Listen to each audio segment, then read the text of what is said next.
For years, many people over 60 have been told the same thing. As long as you're exercising, you're doing something good for your health. And that sounds reassuring. It feels responsible. But what if some of the exercises you trust the most are quietly working against you?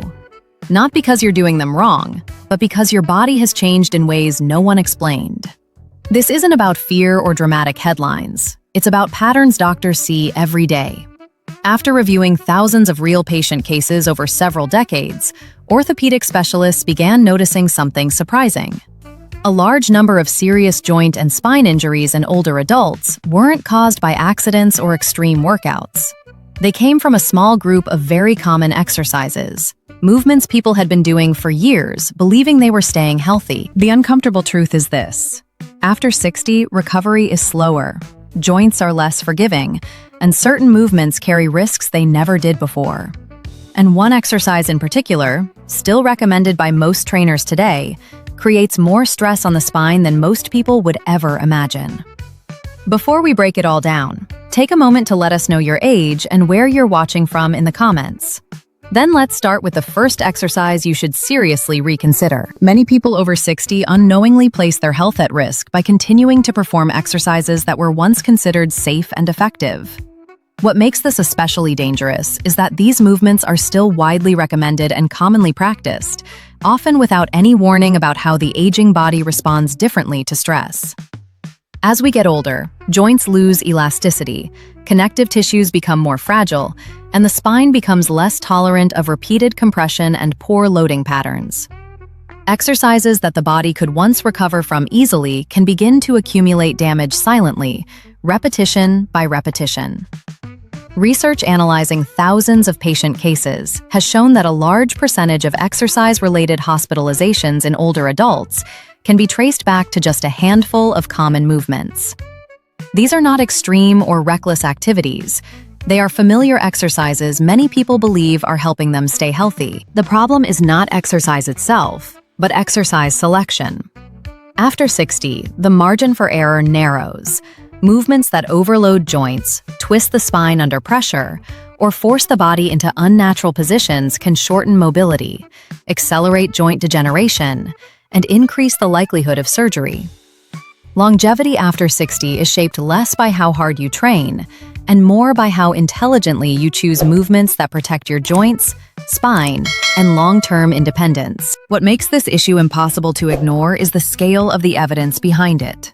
When orthopedic researchers reviewed more than 10,000 patient cases spanning 4 decades, a clear pattern emerged. Nearly 3 out of 4 exercise-related hospitalizations in people over 60 could be traced back to just 5 specific movements.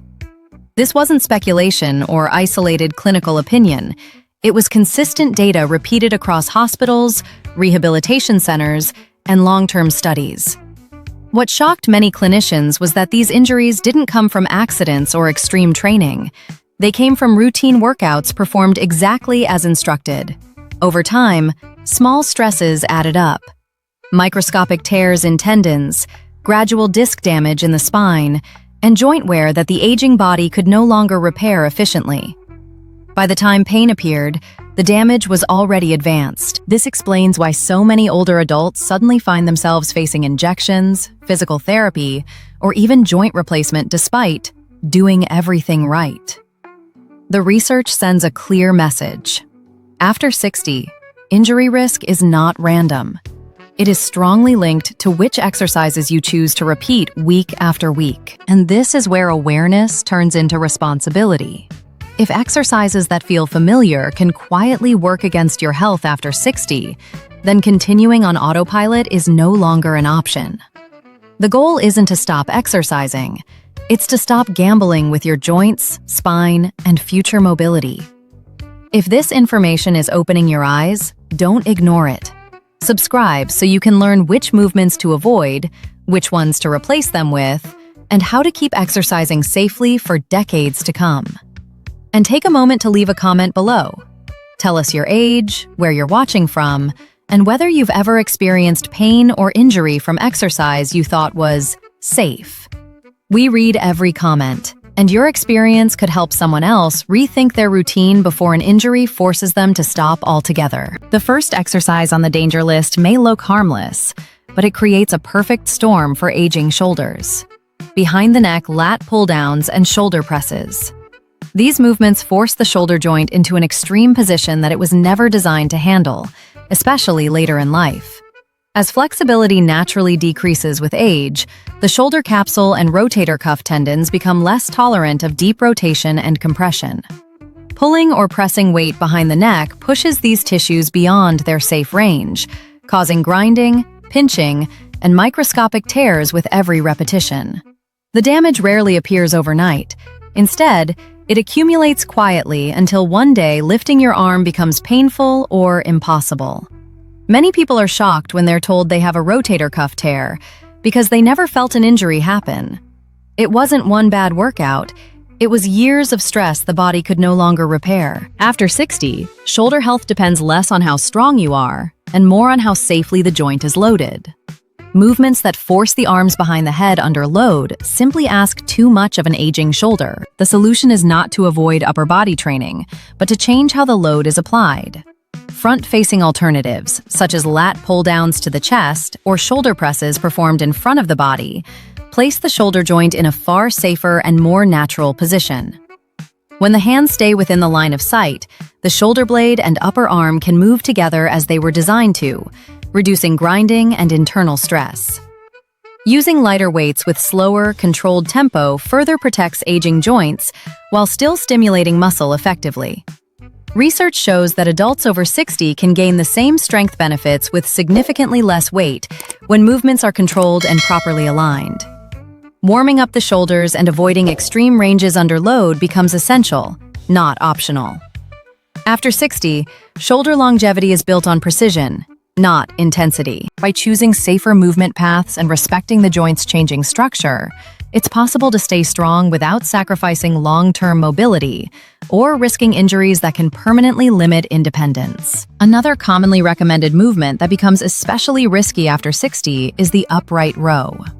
On the surface, it appears controlled and simple, which is why so many people continue doing it without concern. The problem lies in the mechanics.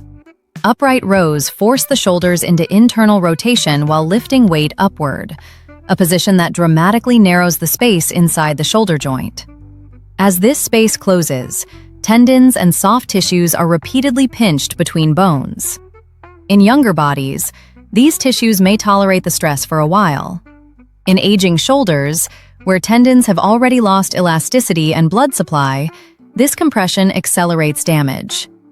Over time, microscopic tears accumulate, leading to inflammation, impingement, and eventually rotator cuff injuries that require medical intervention. The danger is subtle because pain often appears late, long after the damage has begun. Upright rows don't fail suddenly, they fail quietly, making them one of the most deceptive exercises for older adults who believe they are training safely. If any of this sounds familiar, if you've done these exercises for years without realizing the risk, now is the moment to pause and reassess. Continuing out of habit can quietly cost you shoulder health, mobility, and independence. The good news is that awareness gives you control. If you want to keep exercising without sacrificing your joints, subscribe so you can learn which movements to replace, how to modify your routine, and how to train safely after 60. And don't hesitate to leave a comment below. Tell us your age, where you're watching from, and whether upright rows or behind-the-neck exercises have ever caused discomfort for you. We read every comment, and your experience may help someone else recognize a hidden risk and make a smarter choice before pain or injury forces it. The next category of risky movement involves exercises that combine heavy load with poor spinal positioning, especially overhead squats and weighted overhead lunges.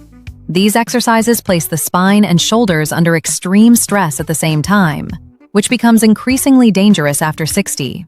Holding weight overhead while the lower body moves creates powerful compression and shearing forces through the spine, forces that aging discs and vertebrae are far less able to tolerate. Balance also becomes a critical issue. As proprioception naturally declines with age, Shifting the center of gravity upward makes even a small loss of balance potentially catastrophic. One misstep can result in a serious fall, a fractured hip, or a major shoulder injury.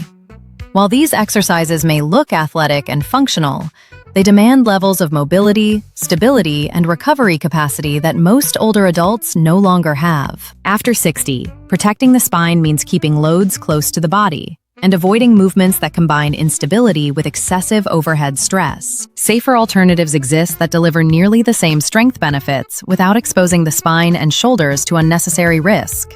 Movements like goblet squats, where the weight is held at chest level, keep the load close to the body's center of gravity. This dramatically reduces spinal compression while still strengthening the legs and core. The same principle applies to lunges performed without overhead weight or with light dumbbells held at the sides. These variations allow you to focus on control, balance, and proper alignment, rather than struggling to stabilize a heavy load above your head. Research consistently shows that for adults over 60, moderate resistance performed with good form produces excellent strength gains with far fewer injuries. The goal is not to prove how much weight you can lift, but to build strength you can use safely in daily life. Choosing smarter variations protects your back, preserves balance, and keeps you training consistently, without the setbacks that come from avoidable injuries. Another high-risk category includes good mornings and stiff leg deadlifts performed with poor form, which place extreme leverage forces on the aging spine. These movements require excellent hip mobility, hamstring flexibility, and spinal control, qualities that naturally decline after 60. When the legs stay nearly straight and the torso bends forward under load, the lower back becomes a long lever arm bearing enormous pressure. Even moderate weight can translate into hundreds of pounds of force on the spinal discs. In younger bodies, this may be tolerated. In older adults, where discs are already thinner and less hydrated, it often leads to disc bulges, nerve compression, or chronic lower back pain. The danger is amplified because fatigue causes subtle rounding of the spine that many people cannot feel until damage has occurred. These exercises rarely cause immediate injury. Instead, they create slow, cumulative breakdown. For older adults, spinal strength should be built with movements that keep the spine neutral, the load close, and the range of motion controlled. Never with techniques that gamble long-term back health for short-term gains. A safer approach is not to abandon hip and hamstring training, but to modify how the movement is performed. Variations like Romanian deadlifts with a slight bend in the knees and a reduced range of motion allow the hips and hamstrings to work without overloading the spine. By keeping the weight lighter, stopping the movement before the lower back begins to round, and maintaining a neutral spine throughout, the same muscles can be strengthened with a fraction of the risk. For older adults, quality of movement matters far more than depth or load. Strength gains come from controlled tension, not from forcing the body into extreme positions it can no longer support. When form is prioritized, these modified movements build resilience instead of wear and tear. The key shift after 60 is understanding that effective training is not about pushing limits. It's about respecting them so progress can continue safely for years to come. The most dangerous exercise on the list, and one of the most misunderstood, is traditional sit-ups and crunches. These movements are still widely believed to strengthen the core, yet biomechanically they place extreme compression on the aging spine. Each repetition forces the vertebrae to bend and press together in a way that gradually pushes spinal discs outward. Exactly the mechanism behind disc herniation. After 60, when discs are thinner and less resilient, this repeated spinal flexion becomes especially damaging. What makes the problem worse is that sit-ups rely heavily on the hip flexors, which pull directly on the lower spine and increase strain even further. Over time, this leads to chronic back pain, nerve irritation, and reduced stability rather than true core strength. Research has shown that people who rely on crunches often develop weaker functional core control, not stronger. For older adults, a healthy core is built through stability, not bending. Exercises that keep the spine neutral while resisting movement, protect the back, and build strength that actually supports daily life. The good news is that there are far safer and more effective ways to train the core after 60. Exercises like planks, dead bugs, and peel-off presses strengthen the deep, stabilizing muscles without placing harmful compression on the spine. Instead of repeatedly bending the back, these movements teach the core to do its real job: protect the spine while the arms and legs move. This is exactly how the core functions in everyday life, when you reach, turn, carry groceries, or catch yourself from a stumble. Research shows these stability-based exercises activate more functional core muscle fibers than crunches, while placing virtually zero stress on spinal discs. For older adults, this approach builds strength that translates directly into balance, posture, and injury prevention. A strong core is not about visible muscles or burning sensations. It's about control and support. By choosing exercises that resist movement rather than create it, you protect your spine while building the kind of strength that keeps you upright, confident, and independent. If this information has made you rethink the way you exercise after 60, don't stop here. Awareness is only valuable if it leads to smarter action. By avoiding high-risk movements and choosing safer, more effective alternatives, you can protect your joints, spine, and independence for years to come. If you want continued guidance on how to train safely, subscribe so you don't miss the next videos in this series. And take a moment to leave a comment below. Tell us your age, where you're watching from, and which of these exercises surprised you the most. We read every comment, and your experience may help someone else avoid an injury they didn't see coming. When you're ready, watch the next video, where we'll show you exactly how to replace these dangerous exercises with joint-friendly movements that build strength without sacrificing long-term health.